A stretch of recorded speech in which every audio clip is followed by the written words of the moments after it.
महासेना, क्या है मृत्यु? हमारे आत्मबल से शत्रु का बल अधिक है, ये सोचना है मृत्यु। रणभूमि में शत्रु से भयभीत होकर जीवित रहना है मृत्यु। हमारे मातृभूमि का अपमान करने वालों की शीश काटने से बजाय पीठ दिखाकर भागना है मृत्यु। बाहुबली मूवी का ये कुछ मशहूर पंक्तियां आज भी हमारे कान में शंखनाद करता है। शरीर के अंदर शौर्य का ऊर्जा उमड़ पड़ता है। परंतु असम के अलावा शेष भारत को आज भी ये पता नहीं कि इस पंक्ति का आधार एक सच्ची घटना है। चौंकिए मत, ये घटना किसी काल्पनिक दंत कथा में वर्णित नहीं है। ये कथा है वीरों के वीर, मां कामाख्या के परम भक्त, कांध पर हेंगडांग पकड़े हुए आसाम राज्य के सेनापति लाचित बोरफुकन का। दोस्तों, वीडियो बिना स्किप करते हुए आखिर तक जरूर देखिएगा, क्योंकि बाहुबली द बिगनिंग मूवी का पूरा युद्ध इसी महान युद्ध की शौर्य पर टिका है। और हाँ, अगला वीडियो सेनापति बख्शी जगबंधु के ऊपर आधारित है। दोस्तों, तो चैनल को सब्सक्राइब अवश्य कर लेना, बेल आइकन दबा के ऑल पर क्लिक कर दीजिएगा। उत्तर में गुरु गोविंद सिंह मुगलों की छक्के छुड़ा रहे थे, तो पश्चिम में राजपूतों की टोली औरंगजेब की घाव पर नमक छिड़क रहे थे। दक्खन का भी क्या बात करना, यहाँ राजाधिराज छत्रपति शिवाजी अकेले मुगल एवं आदिल शाहियों की गले में हड्डी बन के अटके थे।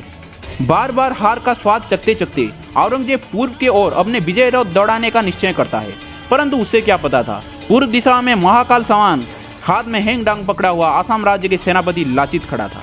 आज के आसाम और अरुणाचल प्रदेश तब अहोम राज्य कहलाते थे। इस राज्य में एक महान एवं दूरदर्शी राजा का उदय होता है और वे थे राजा प्रताप सिंह। अहोम राज्य के प्रतिरक्षा हेतु 3 मंत्रालय कार्यरत थे। वो थे बुरहा गोहेन, बोर गोहेन एवं बोर पात्रा गोहेन। परंतु राज्य को और सुदृढ़ करने हेतु वो और 2 नए मंत्रालयों का प्रतिष्ठा करते हैं, और वो था बोरफुकन एवं बोर बरुआ। इन 5 मंत्रालयों को एक साथ पंच पात्र मंत्री कहा जाता था। कालीबोर नदी के पूर्व एवं पश्चिमी प्रांत का सुरक्षा का जिम्मा बोरफुकन एवं बोर बरुआ को दिया गया था, तो तभी उत्तर एवं दक्षिण प्रांत का सुरक्षा का जिम्मा क्रमशः बुरहा गोहेन और बोर गोहेन को दिया गया था।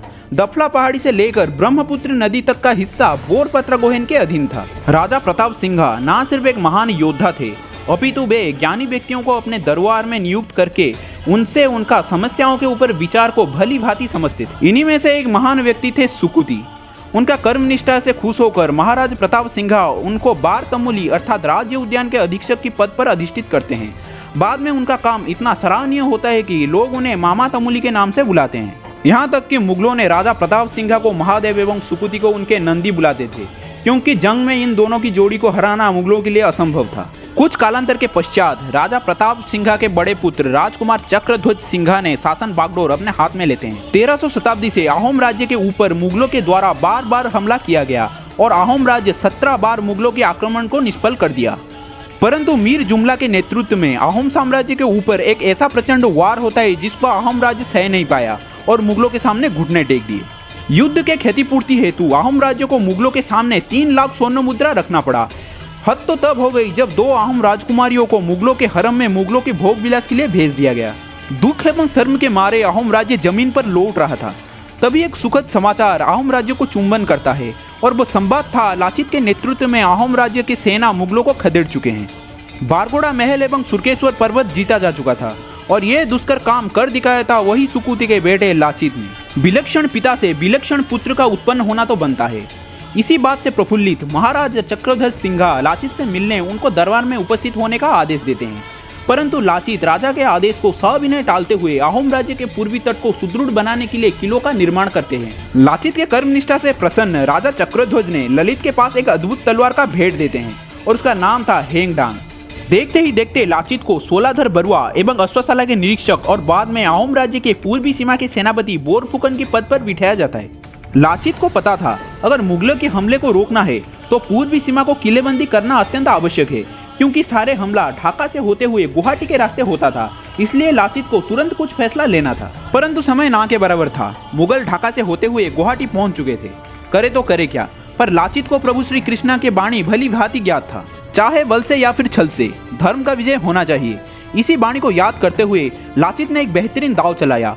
वो मुगलों के पास एक पत्र भेजा, जिस पत्र में लिखा था, हम रक्तपात नहीं चाहते, हमको अपना दास समझिए। आप हमसे क्या क्या चाहते हैं उसके लिस्ट हमें दीजिए, हम उसकी भरपाई जरूर करेंगे। मुगलों का खुशी का ठिकाना नहीं रहा। उनके एक हाथ में घी का कटोरा था तो दूसरे हाथ में शहद का।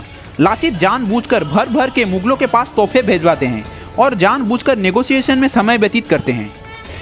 इसी 2 महीनों में पता है लाचित किस महान कार्य में लिप्त थे, किले बनवाने में। लाचित ने जिस जगह को युद्ध क्षेत्र के भांति चुना वो था सरायघाट, क्योंकि यहाँ ब्रह्मपुत्र नदी सबसे संकरा था। लाचित एक बार किले बनवाने का दायित्व अपने मामा को देकर कई दूसरे काम पे व्यस्त थे, परंतु वे जब शाम को लौटे तो काम वहीं का वहीं था। जब ये बात वे अपने मामा से पूछे तो मामा का जवाब काफी निराशाजनक था। वे बोले, हम काम कर करके सो गए थे, इसीलिए काम नहीं हो पाया।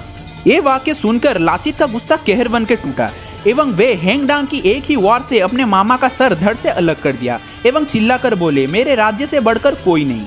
ये वाक्य देखकर बाकी आलसी लोग भी सिहर उठे एवं किला उसी रात में बनकर तैयार भी हो गया। जब मुगलों को लाचित के धोखे के बारे में पता चला तो उनके गुस्सा 7वें आसमान पर चला गया।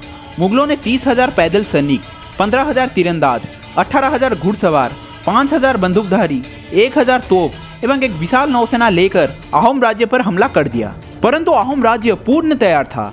जैसे ही मुगल सरायघाट पहुंचे वे लाचित के अकाट व्यूह में फंस चुके थे। देखते ही देखते मुगल सेना गाजर मूली के भांति काटे जाने लगे। मुगलों का एकमात्र सहारा था उनका विशाल युद्धपोत। इसी बीच बहुत सारे विशाल युद्ध जहाज ब्रह्मपुत्र नदी में छा गए। ये देखकर अहोम सेना भयभीत हो उठा एवं युद्ध छोड़ के भागने लगे। दुर्भाग्य से लाचित भी इस जंग में घायल हो चुके थे और उनको एक शिविर में ले जाया गया था। जैसे ही ये खबर लाचित के पास पहुंचता है तब वे तुरंत उठते हैं, हेंगडांग पकड़ते हैं और नदी की तरफ भागते हैं। वो तुरंत एक नौका में बैठ गए एवं 10 और नौका अपने नौका से बांध लिए और बोले, सैनिकों, जिसका भागने का मन करे वो भाग सकता है, परंतु मेरे राजा से ये जरूर कहना उनके प्रिय सेनापति लाचित अपने शरीर में शेष आखिरी रक्त बूंद तक दुश्मन के साथ लड़कर वीर गति को प्राप्त हुआ है। ये बात अहोम सेना की दिल को चीर के निकल गया। फिर अहोम सेना वापस मुड़ते हैं, छोटे छोटे नौका पर सवार होकर मुगलों की युद्धपोत से लड़ने निकल पड़ते हैं। मुगलों की युद्धपोत भारी होने के कारण नदी में अच्छे से घूम नहीं सकते थे, जिसका फायदा अहोम सेना को हुआ। अहोम सेना छोटे छोटे नौका में सवार होने के कारण जल्द ही एक स्थान से दूसरे स्थान को चले जाते थे एवं एक के बाद एक मुगलों की युद्ध जहाज को डुबा देते थे। मुगल युद्ध छोड़ के भाग गए थे। कभी शर्म के मारे जमीन पे लौटने वाला अहोम राज्य का सीना अब गर्व से चौड़ा हो गया था और यह संभव हो पाया था वीर शिरोमणि महान योद्धा लाचित बोरफुकन के कारण।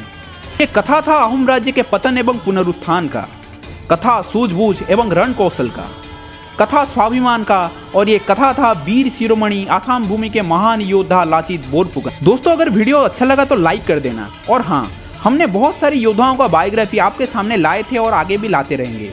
चैनल को सब्सक्राइब कर दीजिएगा और बेल आइकन दबा के ऑल पर क्लिक कर दीजिएगा। चलते हैं फिर एक नए अनसंग वॉरियर की तलाश में, तब तक जय जगन्नाथ।